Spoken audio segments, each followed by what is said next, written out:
Today, I'm going to show you just how ridiculously easy it is to make games with Python using Ursina. Imagine this, just a few lines of code and boom. Right now on your screen, you can see a mini Minecraft-like project built entirely in Ursina.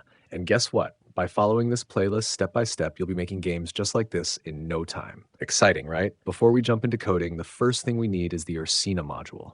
Just one quick command and we're ready to rock. Done? Perfect. Let's move on to our very first piece of code. We're going to start by opening a game window. That's literally all we're doing here. Telling Python, hey, make a game window for me.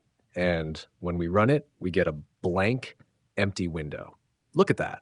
Our first game window, it's like a blank canvas, just waiting for your imagination.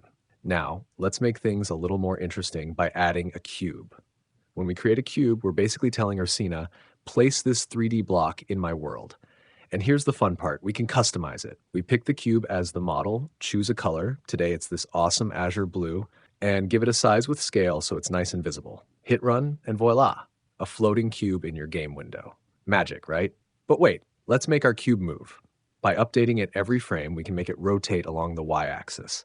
What's happening here is that every time the game updates, the cube turns a little bit, and when we run it, the cube spins smoothly, like it's dancing in your window.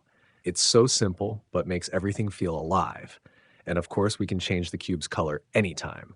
Orange, green, pink, whatever you like. That's where you can start playing with your game's style and make it your own. In the next videos, we'll dive deeper, adding movement, controls, maybe even a tiny world to explore. Keep following this playlist, and soon you'll be creating worlds and games that your friends will think are pure magic. See you in the next one.